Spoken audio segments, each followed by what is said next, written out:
सबसे पहले आज महापरिनिर्वाण दिवस पर डॉक्टर बी.आर. अम्बेडकर जी को हृदय से श्रद्धांजलि है।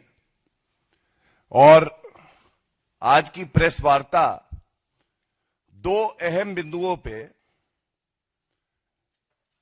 अपने मुद्दों को यहां पे रखेंगे। सबसे पहले हमने देखा किस तरह से रूस के राष्ट्रपति व्लादिमीर पुतिन जी भारत आए और आदरणीय प्रधानमंत्री श्री नरेंद्र मोदी जी से मिले और पूरे विश्व ने देखा ये जो ध्रुव तारे की तरह भारत और रूस की दोस्ती है, ये अटल है, ये अडिग है। और जब पूरा विश्व भारत की तरफ देखता है, सराहना करता है, तब एक भारत की मंडली है। ये मंडली छाती पीटती है, दुख मनाती है और जो मुख्य मुद्दा होता है, जो राष्ट्र हित की बातें होती हैं, राष्ट्रीय सुरक्षा से जुड़ी हुई जो खबरें आती हैं, उस पर कहीं ना कहीं चेपी लग जाए, किस तरह से वो खबर बड़ी ना हो और केवल नकली गांधी के जो राहुल गांधी नेता प्रतिपक्ष हैं उनका कोई मुद्दा उठा देती है। ये दुर्भाग्यपूर्ण है कि जैसा नेता प्रतिपक्ष राहुल गांधी अपरिपक्व, बेईमान और भारत के हितों में पहले अपना हित खोजता है, वैसे ही कांग्रेस चाटुकारों की एक फौज है जो केवल राहुल गांधी का महिमा मंडन करना लेकिन तथ्य को ना जानना, यही कार्य उनके पास रह गया है।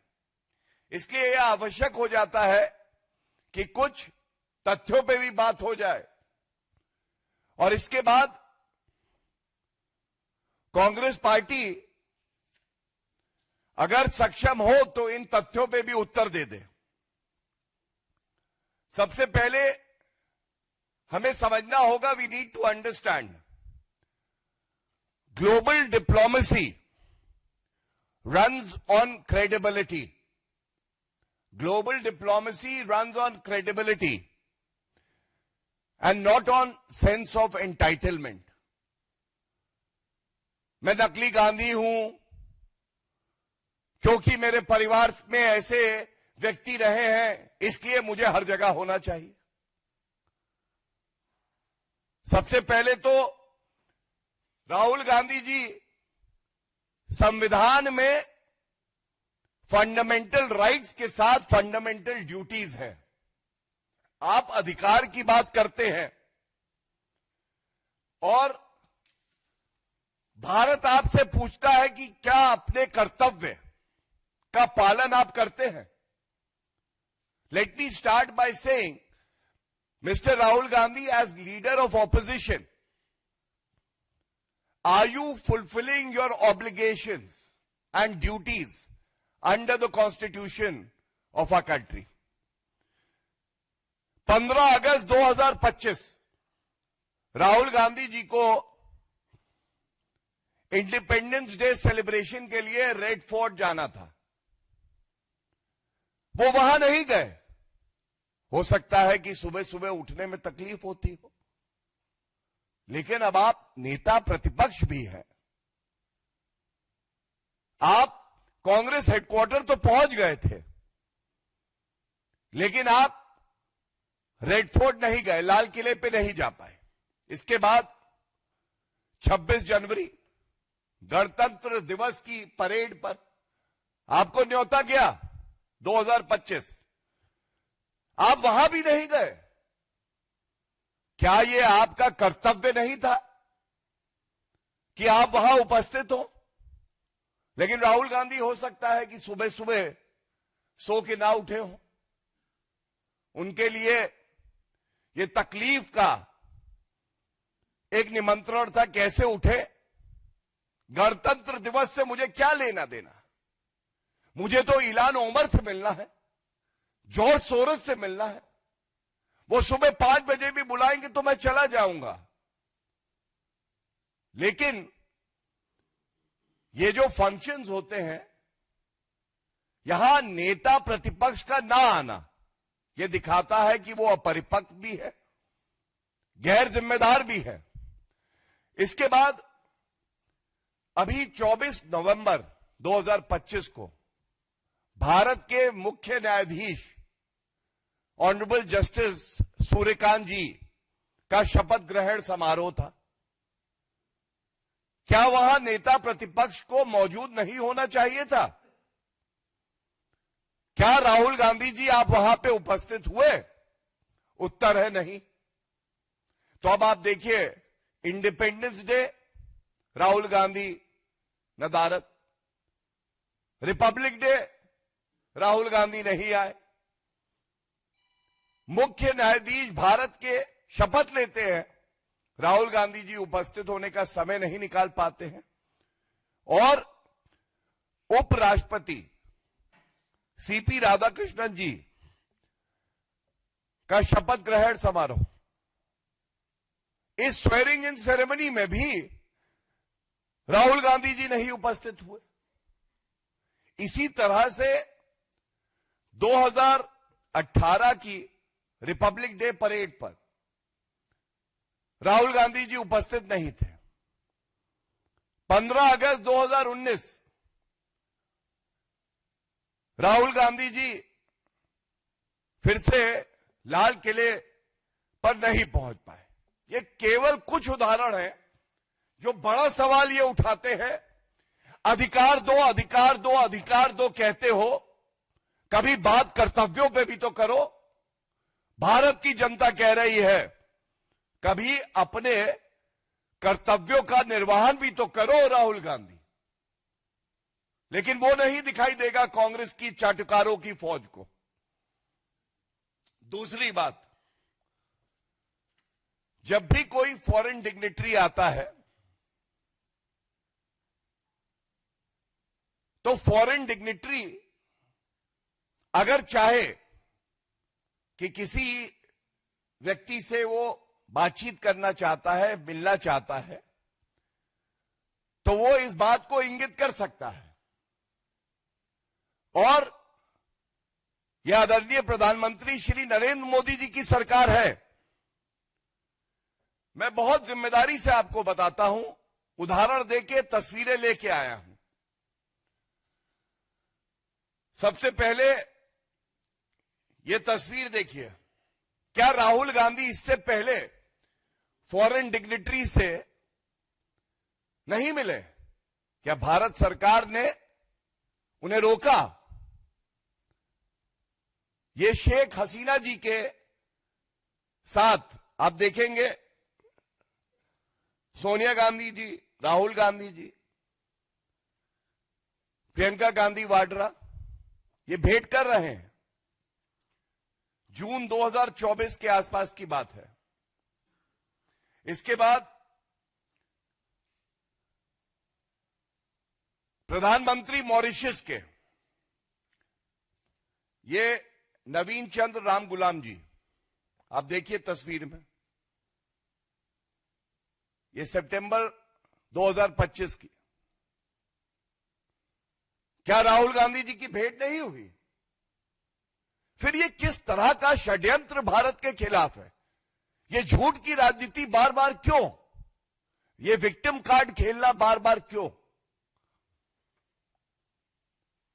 ये न्यूजीलैंड के प्रधानमंत्री क्रिस्टोफर लक्सन, ये भी 2025 की भेंट हुई आपकी राहुल गांधी जी।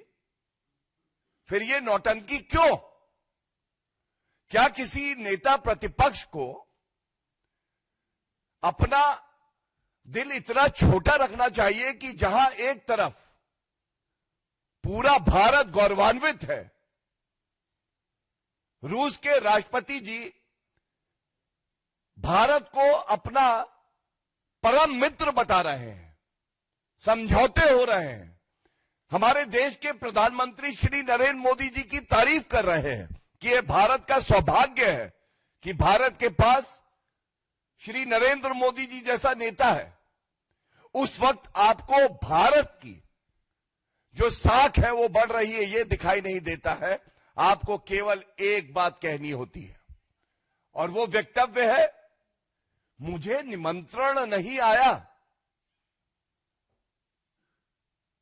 अब एक बात और होनी चाहिए जो बहुत ही महत्वपूर्ण है। जब राहुल गांधी जी फॉरेन डिग्निटरीज से मिले तो क्या ये भारत के हित में रहा या उन्होंने अनर्गल, झूठे, अपरिपक्व, बचकाने बयान दिए भारत की छवि को नुकसान पहुंचाने के लिए? तो सबसे पहले मैं आपको याद दिलाऊं, राहुल गांधी जी एक बयान देते हैं जिसमें वो कहते हैं, मैं स्वयं फ्रांस के राष्ट्रपति से मिला था जब वे दिल्ली आए थे। इस मुलाकात के दौरान मैंने फ्रांस के राष्ट्रपति से पूछा कि क्या इस तरह की कोई डील हुई है जिसमें राफेल के विमानों के दाम गुप्त रखने की बात है। तो फ्रांस के राष्ट्रपति ने उनसे कहा कि ऐसी कोई डील नहीं है, आप पूरे देश को राफेल के दाम के बारे में बता सकते हैं। और इस झूठे वक्तव्य का खंडन स्वयं फ्रांस के राष्ट्रपति इमैनुअल मैक्रो ने किया और उन्होंने बिल्कुल स्पष्टता से एक बात कही। उन्होंने ये जानकारी दी कि गोपनीय जानकारी की सुरक्षा के लिए कानूनी रूप से बाध्य करता है जो अग्रीमेंट हुआ है, जो भारत या फ्रांस के रक्षा उपकरणों की सुरक्षा परिचालन क्षमताओं को प्रभावित कर सकती है। अब यह झूठ क्यों बोला आपने, जिसका खंडन स्वयं फ्रांस को करना पड़ा? यह पहला उदाहरण है कि अगर किसी से अपरिपक्व झूठे राहुल गांधी मिलते हैं, कोई फॉरेन डिग्निटरी होता है, तो ऐसा वक्तव्य दे देते हैं जो पहली बात झूठ होता है और दूसरा वो भारत के हित में नहीं होता है। इसके बाद फ्रांस के पूर्व राष्ट्रपति होलैंड जी, राहुल गांधी जी का वक्तव्य आया कि French president Francois Hollande is calling the Prime Minister Narendra Modi a thief। France के पूर्व राष्ट्रपति हमारे देश के प्रधानमंत्री जी के लिए अपशब्द कह रहे हैं और आपको जानकर हैरानी भी होगी और चिंता भी होगी कि इसका खंडन भी फ्रांस की ही सरकार ने किया और कहा कि ऐसा कोई वक्तव्य नहीं बोला है। अब आप मुझे बताइए किस तरह का व्यक्ति है? इसको यह भी नहीं पता है कि किस मंच पे किसकी उपस्थिति में क्या बात करनी है, ये क्या बोल जाए किसके सामने। Rahul Gandhi is a sort of leader of opposition that it is the misfortune of our country that he has become a leader of opposition. And he doesn't even know how to make responsible statements keeping in mind the occasion, the dignitaries that he is interacting with. And he has been a major source of embarrassment for our country. ये कहना गलत नहीं होगा कि राहुल गांधी आज एक सबसे कमजोर कड़ी है भारत की, जो कभी जॉर्ज सोरोस के हाथों में खेलते हैं, कभी पाकिस्तान का एजेंडा आगे करते हैं।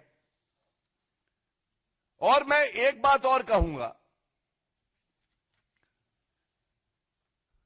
अमेरिका के पूर्व राष्ट्रपति बाराक ओबामा जी, इनकी एक किताब है अ प्रॉमिस्ड लैंड। राहुल गांधी जी इनसे भी मिले थे, तो क्या छाप पड़ी बाराक ओबामा के मस्तिष्क पर, यह हमें जानने की आवश्यकता है राहुल गांधी के बारे में। एक लाइन मैं पढ़ देता हूं। वो कहते हैं, जहां तक राहुल का सवाल है, ये ट्रांसलेशन है जो इंग्लिश लाइन है उसका, जहां तक राहुल का सवाल है, उनके व्यक्तित्व में एक अस्थिरता और अपरिपक्वता झलक रही थी। कभी पाकिस्तान का एजेंडा आगे करते हैं। और मैं एक बात और कहूंगा, अमेरिका के पूर्व राष्ट्रपति बाराक ओबामा जी, इनकी एक किताब है अ प्रॉमिस्ड लैंड। राहुल गांधी जी इनसे भी मिले थे, तो क्या छाप पड़ी बाराक ओबामा के मस्तिष्क पर, यह हमें जानने की आवश्यकता है राहुल गांधी के बारे में।